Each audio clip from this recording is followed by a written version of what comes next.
Hi. Okay, can we start up the presentation?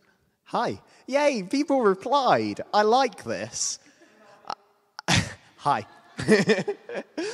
Okay, so this week I am talking on the once and future king. Now, I'm George. If you don't know me, then where have you been? But normally I spend my time over there with the other techies who are currently sitting over there, in which can we have a cheer for the techies? Thank you very much. They are awesome. They've been doing so much to prepare for this evening, and it's great. And for this, because I'm not able to get one of my fancy bits of equipment working, so I need to signal if I want the slide to change. So for this, Dave, the signal is... Okay, we'll run with that. Okay, so the talk today is on the book of Zechariah. So Zechariah is one of the books of the Lesser Prophets. It is the penultimate book of the Old Testament, with Malachi next to it. And yeah, it's a pretty good book, I've got to say. I hadn't really read it through fully before I knew I was going to do this talk, but I do suggest reading it because it's pretty epic in places. Right, so... Okay, so this is a picture of Zechariah, or so we think. To give you a bit of information on Zechariah, his family trade was priesthood, so he had been in a family of priests for many years. He was the son of Berechiah, who was the son of Iddo, or we'd assume, and Iddo was one of the people in the first group of Israelites to be exiled to Babylon, which happens in the books of Jeremiah and things like that. So this book takes place just when the Israelites are coming back from Babylon. So Zechariah would have been in one of the first groups to go back, and this story starts pretty much when they've just returned. Now, names are important, I found in the Bible. Names always have some sort of significance to the story. So in this case, Zechariah means the Lord has remembered, which I can tell you now means a lot in this story. Okay, so the book of Zechariah is awesome, but it also has a load of weird stuff in it. For example, we've got the myrtle tree, the lampstand and the oil, in which I don't know what's going on there. We've got a flying gigantic scroll that you can eat. And we've got somehow a reference to the horsemen of the apocalypse, which is a bit interesting. But yeah, so there's all sorts of things in this book that I'm not going to touch on at all. But it's all quite interesting. Okay, so the overview. Let's do this teacher style. What we've got is the once and future king. We are going to be looking at three aspects: the past, the present, and the future.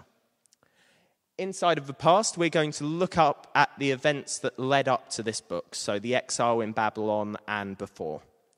In the present, we're going to look up at the events inside of the book, inside of Zechariah, and what was happening at that time.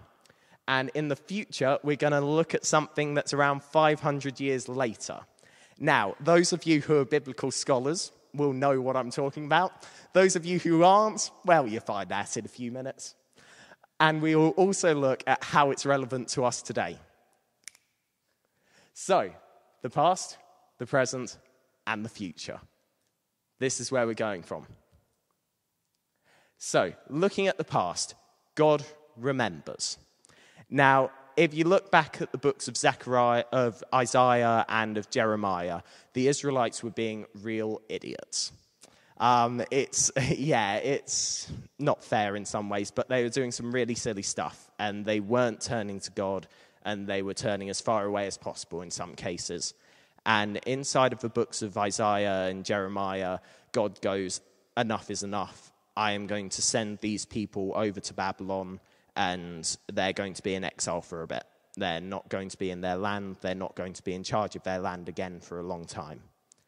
So it says in Zechariah chapter 1, verse 2, the Lord was very angry with your fathers, in which he really was. He had gone to the end of his tether in the previous books. However, in Zechariah 1:3, to give an upside, return to me and I will return to you. God is extending the hand out to the Israelites. He's giving them a chance to come back and to be with him again. So, to read us through, Zechariah 3, verses 1 to 4. Then the angel showed me Jeshua, the high priest, standing before the angel of the Lord. The accuser, Satan, was there at the angel's right hand, making accusations about Jeshua. And the Lord said to Satan, I, the Lord, reject your accusations, Satan. Yes, the Lord who has chosen Jerusalem rebukes you. This man is like a burning stick that has been snatched from the fire. Jeshua's clothing was filthy as he stood there before the angel. So the angel said to the others standing there, take off his filthy clothes. And turning to Jeshua, he said, see, I have taken away your sin, and now I am giving you these fine clothes. Listen to me, O Jeshua the high priest, and all you other priests. You are symbols of things to come. Soon I am going to bring my servant, the branch. Now look at the jewel I have set before Jeshua, a single stone with 7 facets. I will engrave an inscription on it, says the Lord of heaven's armies, and I will remove the sins of this land in a single day. And on that day, says the Lord of heaven's armies, each of you will invite your neighbor to sit with you peacefully under your own grapevine and fig tree. Okay, so there are 2 aspects we can look at this, an aspect of the past and an aspect of the future. Looking at the present time, there was the high priest Jeshua, in which he was the high priest at the time, once the Israelites had come back from Babylon, and he was there doing the role of the high priest, making the temple come up again, because the temple was destroyed while the Israelites were away. So he's helping in the process of rebuilding the temple. He is mentioned later on as the son of Jehozadak, which doesn't mean much to me, but could do. However, there could be something in the translation at this point. Jeshua, when transcribed in Hebrew, can be looked at as Joshua, or if you look at it in Greek, it can be Jesus. Ooh. I like this. Okay, so the high priest rebuilding the temple. Kind of what Jesus did. The branch and the removal of sins in one day. Yet again, kind of similar. And it even mentions figs. And one of the things I find with God is he is ironic to an amazing standard at times. If you read Mark chapter 11, verses 12 to 14, it has a story where Jesus is sitting near a fig tree, and then something strange happens, and Jesus banishes the fig tree and says, no more figs. So the fig tree stops producing fruit. But, I didn't do my sign. Go back. Thank you. So there's even a mention to figs, which is pretty cool. So, looking on at Zechariah chapter 6, verses 9 to 13. Then I received another message from the Lord. Heldai, Tobijah, and Jediah will bring gifts of silver and gold from the Jews exiled in Babylon. As soon as they arrive, meet them at the home of Josiah, son of Zephaniah. Accept their gifts and make a crown from the silver and gold. Then put the crown on the head of Jeshua, son of Jehozadak, the high priest. Tell him, this is what the Lord of heaven's armies says. Here is the man called the branch. He will branch out from where he is and build the temple of the Lord. Yes, he will build the temple of the Lord.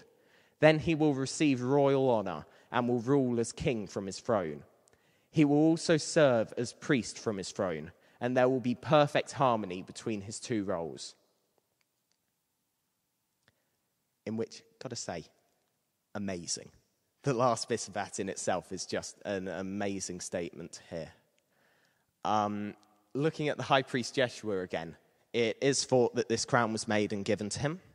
So he would have had this crown. And he did help to rebuild the temple in that time. So it is relevant to then. However,